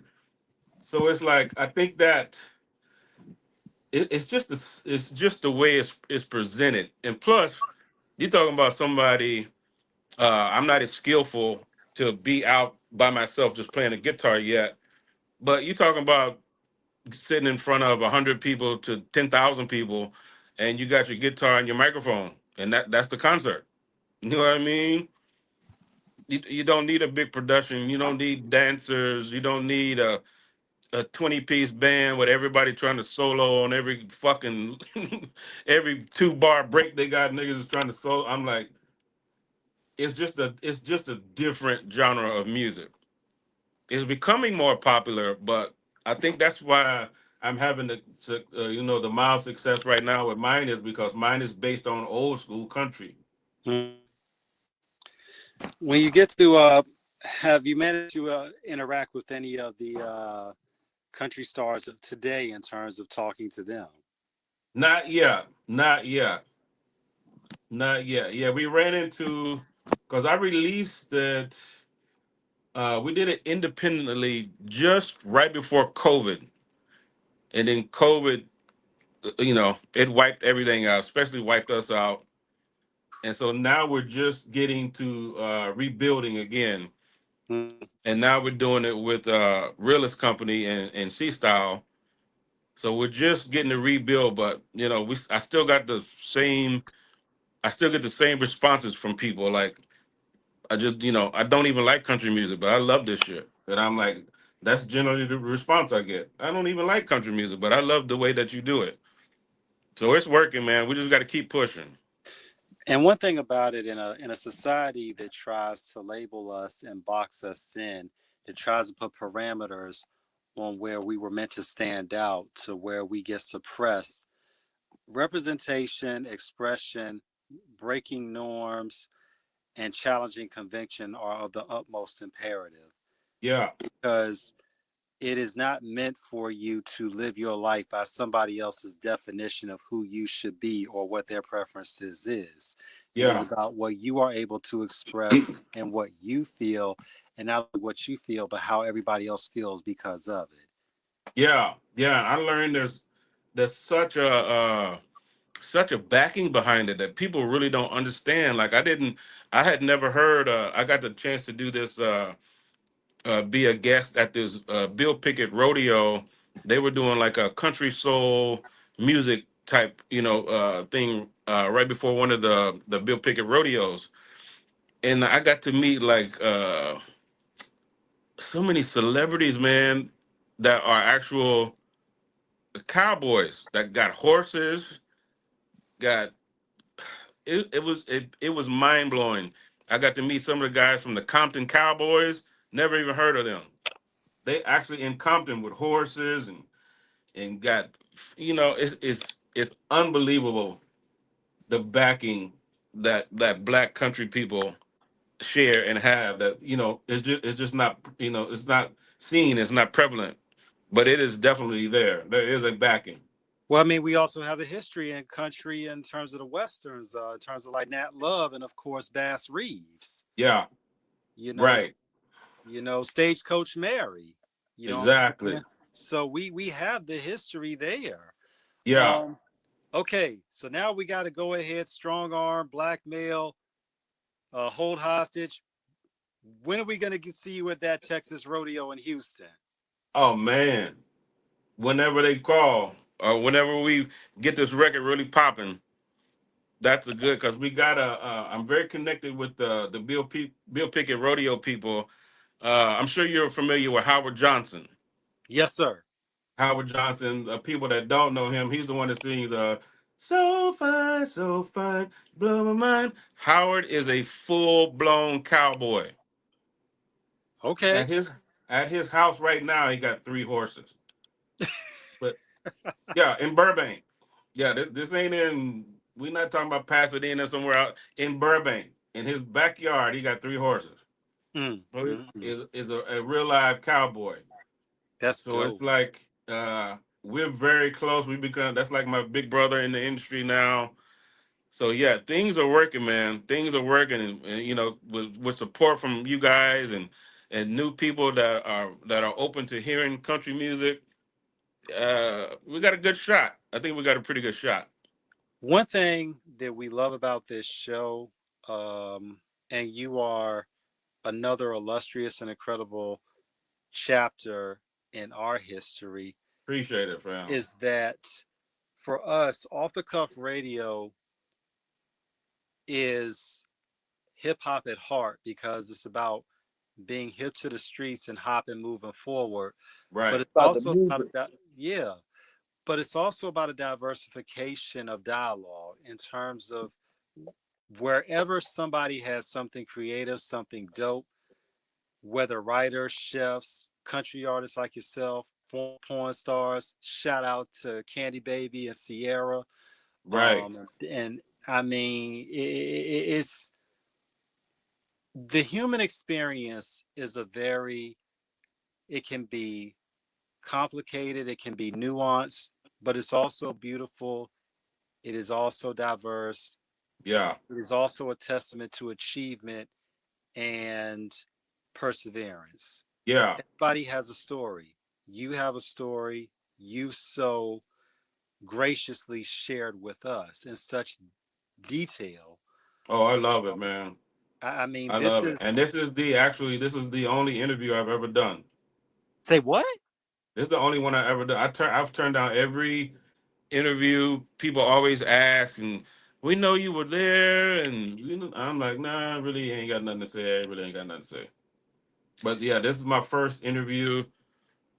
Um, it just felt comfortable. I trust realists. That's my brother, and he was like, "No, these are good people, man." And I'm like, "Well, if they're gonna play a country song on a hip hop show, they can ask me whatever. And we can talk about whatever. I'm good with that. I'm cool."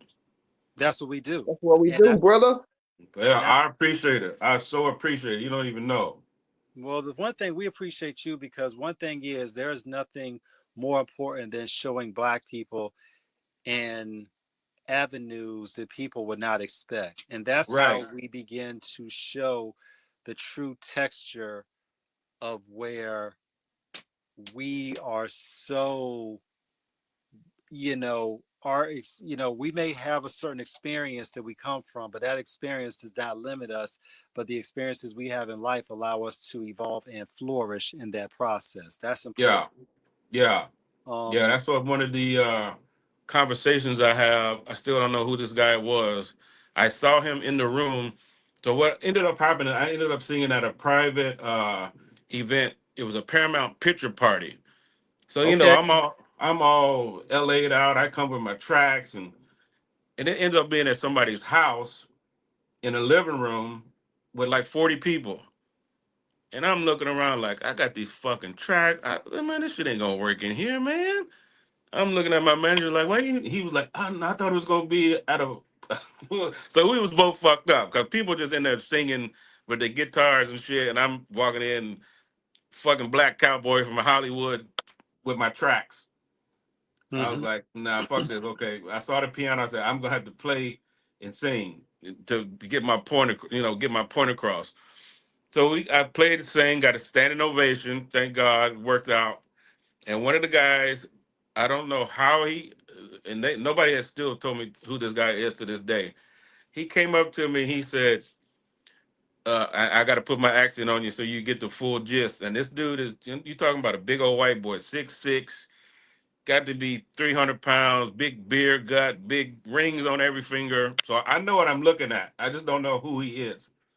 Means it's money and a whole lot of influence. You know, yeah, I know what I'm looking at. I just don't know who he is. He Right. came over and he says, "Well, I tell you what, Sean, uh, I don't know how you got out of that Suge Knight fucking situation, but I tell you what, you might have a you may have a home here in country music." And I looked at him and I said, "Suge Knight?" How did he He was know about like, it? he said, "Yeah, I did a little research on you." And I was like, "Oh, okay." And then he fucking walked away, didn't say nothing else for the rest of the night. So I don't know who that dude was. I don't know who he was, but he knew who I was. He knew where I came from. One thing about it, when you get those type of conversations, best believe they gonna do their homework, and it's not a bad thing. But the thing is, because obviously you make house calls, so this was not a this was something you were compensated well for. so Yeah, yeah, yeah, yeah.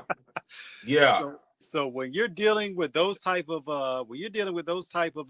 those bookings, and you see certain people there dressed, you already know, like, yeah. I knew. yeah, it's like this is a heavyweight. like Yeah, this yeah, this yeah. Yeah, I knew what I was looking at. I'm from that small town. I've been around multimillionaires. I've been around billionaires. I've got to see it and what it looks like. And got to work around people like that. So when I saw him, I knew what he was. I just didn't know who he was. But he right. knew exactly who I was. He called me by my name. He he said Suge Knight specifically. I don't know how you got away from that Suge Knight feller, but you might have a nice little home here in country music. And I was like, who the fuck was this? Who's that? I'm looking at my manager like, who the fuck is that? And he's like, I don't know. Well, So yeah, have you got well, how long ago was this, and have you gotten any calls that might be connected to that since then? I've got two calls since then and two calls from two publishing companies there in Nashville.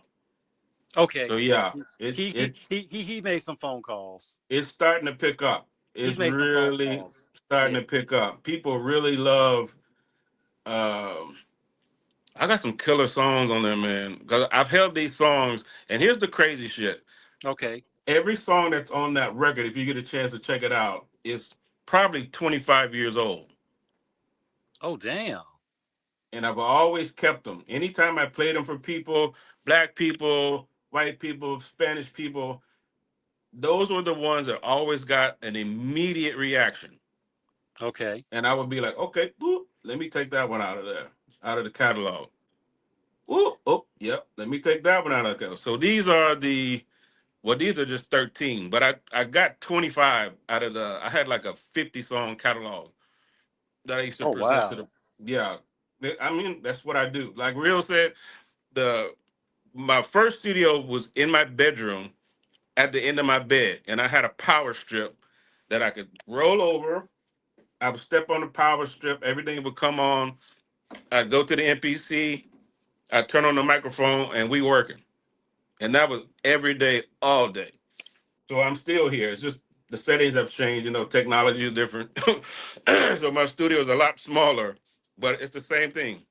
I come downstairs, come in here, boop, turn on the button, and I'm working. So yeah, I had a 50 song catalog, but these 25 got the most reactions from everybody. Like people were floored by them. And so those are the one. This is the first series that I'm pushing here, and I already got my second record done and ready. That's dope, man. So what's the deal? Is this going to be an independent, or are you looking for distribution or a label deal, or how is this whole process being worked out right We have distribution. Realist and Big C Styles have distribution, so we're gonna do it independent. That way we can control it. Um, if there was a major to come, it would have to be in our interest. Understood. That's the Understood. only way that we would do it. I mean, it would really help with a lot of the stuff. You know, being older to us, we're not really. I'm not really social media adapt. You know, I don't want to. You know, I'm motherfucker don't want to hear what I'm having for breakfast. I don't know how. You know what I mean? I don't want to have to get up and be like, hey y'all, I'm having bacon, eggs. I I just can't do it. I can't do it. But yeah, to have that part of the engine will be great to help us promote and push. But it would have to be in our favor, and the only way we get it in our favor is to kick ass as independent, which I think we can do. Are you going to do a limited? Are you going to do any physical press ups or anything like that? Yes, Perfect. yes, yes. Um, We will keep you guys. I'll keep you informed every move we make. I'll let you know. we appreciate it. No Um, doubt. in terms of how the music is marketed today, how do you feel in terms of where some people say that physical copies are outdated and people rely on the online? Because obviously, when you were moving back in the day, when you all were really at the peak of it, y'all was slinging that shit like product on the Singles, block. boxes. We used to put boxes in the back of the fucking car and go to every little town around here. I went on like five little promotion tours where we would go to like the little town or we would drive somewhere like out to Bakersfield. We would take 10,000, 15,000 records, hit the radio station, hit the club that night, buy out the club, give free promo, give like maybe come down to LA for a weekend, whatever, hit the DJs up with a little something something so they was cool. Boop, pack everything up, go to the next town, start all over. Go to the barber shops, we handing out flyers, come to the club. Yeah, it's completely different, dude. You talking about now, like if you wanted to, we could probably reach out to 6 million people in the next hour, which is unheard of. Mm. It's unheard of. And all these years later, and you've never lost the enthusiasm and you still maintain the passion. How does it feel to this day, Barney, to still be instrumental and to still be able to do what you love and not only do what you love, people have the appreciation for it, loving it back. Right. Yeah. I give God all the glory. Cause this is what he gave me to keep my little black ass out of trouble. First of all, because I was going down that road. I was a little knucklehead. I'm trained in martial arts and boxing. You know, it was gonna be like they say, it was a two-way street, jail or grave. Oh shit! Tell us about the martial arts: Jeet Kune Do, Taekwondo, Karate, Shotokan, Kung Fu, I do Jeet Kune way, Do. I've way of done intercepting fists. That's Bruce Lee. Yes. yes, another one called Tung Sudo, which is Korean, Ooh. and I also right before I got injured, I was doing Brazilian Jiu Jitsu. Okay. Shout out to Royce Gracie and all of them. Yeah, yeah, yeah, yeah, yeah, yeah. So So I'm very I don't never really worry about that part. I worry about more what I could do to somebody than what you're gonna do to me. I'll put it to you that way. let me And, guess. Let me guess. You got black belts in all of them. I got black belts Okay. in two.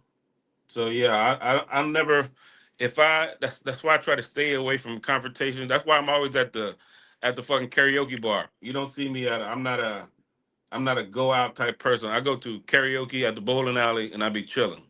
That's it. I don't want to be around a whole bunch of bullshit because my you know I have a short little Texas temper.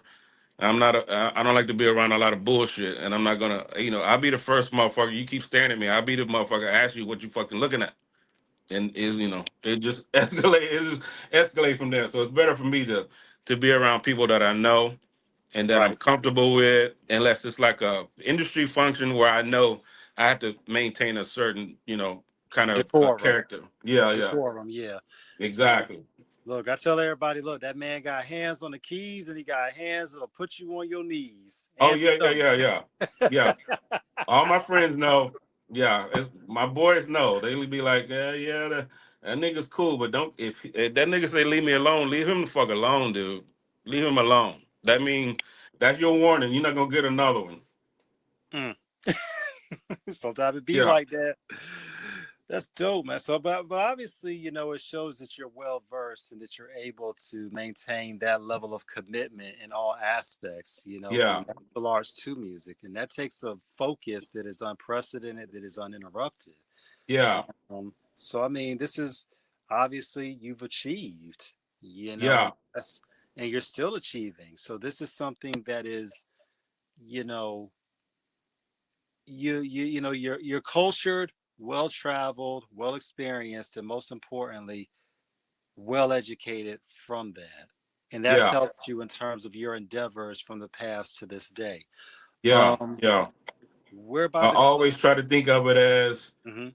there really are. Well, I always believe there's no coincidences. I don't believe there is. I don't really think there are bad experiences. I think that's something that's a learning for you, and you have to figure out what you're supposed to learn from that situation. Like I had to learn. I'm like, Right. I could be a multimillionaire. I didn't. I went into the situation completely green and got used by people that I trusted. But it's what it is. They like what's the as we say as black people, a closed mouth don't get fed. If you don't know what to ask for and who to ask, you know, it is what it is. But the So I one thing chalk it up. is, yeah, but the one thing is you're not starving either, and that's a great thing. Yeah, yeah, yeah. No, no, I'm working. I do. I still do. Thank God, I'm able to do so much different styles of music. I do a lot of jingles. I do a lot of scoring. So I'm working. I'm working. I still do. Matter of fact, I'm mixing a project right now. So I'm working. That's dope, man. So who would you like to, before we get out of here, who would you like to work with that you haven't worked with yet? My dream artist, because I'm in the country realm right now, to work with is Garth Brooks. That would be hot. Let's bring Taylor Swift in on a cameo. Let's make I'm it happen. man, please do, please do, please do. Yeah. But as a dream artist, it would be Garth. But I mean, if Tay Tay want to get down, shit, tell me where to show up. I'm showing up. Man, look, I mean, the stuff y'all will cook up. Matter of fact, if your rock ear is still on point, and we know it is, I'm gonna say it on off the cuff because it's been rumored for a long time. Because Beyonce's trilogy series with those albums, the rumor is that the next one is gonna be a rock album. See, and it's gonna be off the chain. It's gonna be off the chain. She She just needs got to the hire us for musicians. You look, we get Rocky and Tony on the guitars. It's already a rap right there. and see, and my little brother is Jason Thomas. They call him JT. I don't know if you're familiar with the band Snarky Puppy. Yeah, The your brother's in drummer, that band, man. Your brother's in that band. JT, yeah, Wow. the drummer JT. That is my little brother. Shout out to my college professor from years ago. He put me on to them. Yeah, JT. When you hear JT, if you look at him, he looks just like me. Just a lighter version of me. But that's my little brother. So I'm saying if we need musicians, not tripping. Shout out to my professor at Norfolk State University, the Behold the Green and Gold HBCU, Dr. Bowman. He put me on a Snarky Puppy some years ago. Yeah, Though, they are ridiculous. oh my God, they are just Yeah, ridiculous. yes, That's on a whole nother level. It's yeah, they ridiculous. are, they are. But Oh my, yeah, he was a child prodigy drummer.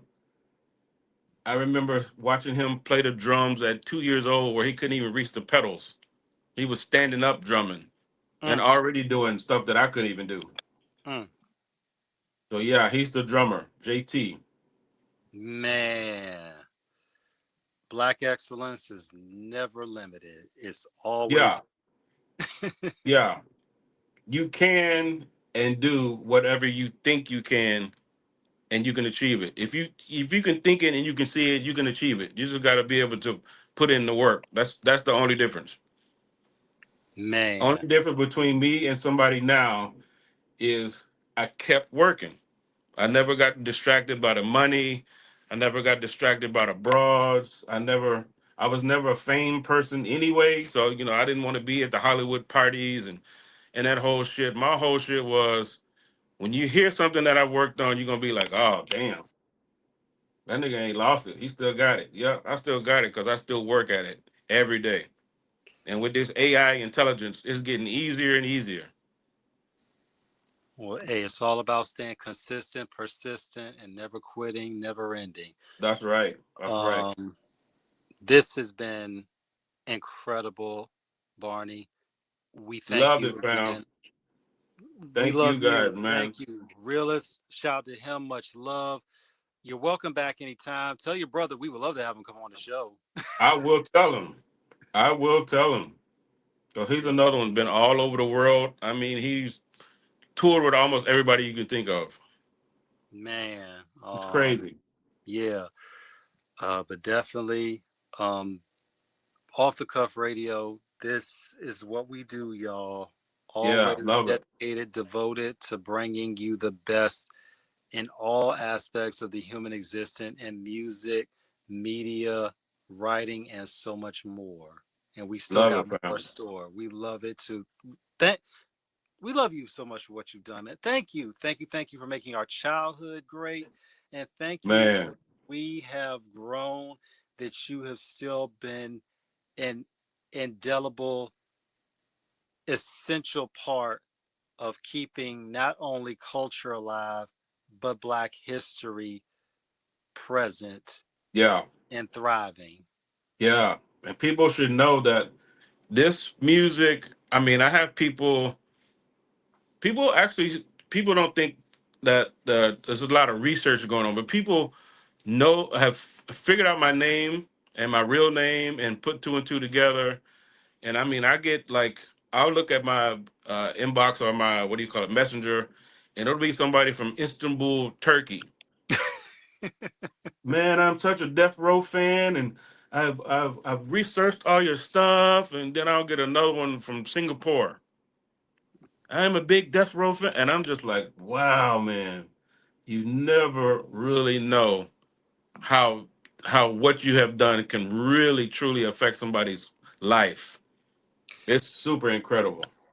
I mean, we've done this show. We've got shout outs from people that we didn't even know were listening, and they told us, Right. about off the cuff, See? but the Never know. realist, but the realist, so many people, the realist, Rashidi Harper, Kenya Ware, Spice One, Doug Young. Oh God, too many people to mention who have been part of this journey with us, have Sweet. put our names in rooms that we didn't know about, Yeah. and it's helped us to keep doing what we do. And most Yeah. importantly, it's our listeners out there. Shout out to everybody, who's followed our YouTube channel, who's hit us in Right. the DMs on IG, to talk about coming on, who reached out to us. You all have seen us, and that means the world to us. Yeah. Yeah. Support the channel, everybody. Beautiful. Thank you. Thank you. Um, I hit you. Obviously, I tagged you on the flyer of the King put on the page, so I'll hit you in the DM. We'll chop it up outside of this. Man, please, so we can keep up. Absolutely, absolutely. Um, thank you again so much. Thank I said, you. yeah, you on Facebook too, right? Yeah, yeah. Yeah, it's under my government name, Sean Thomas.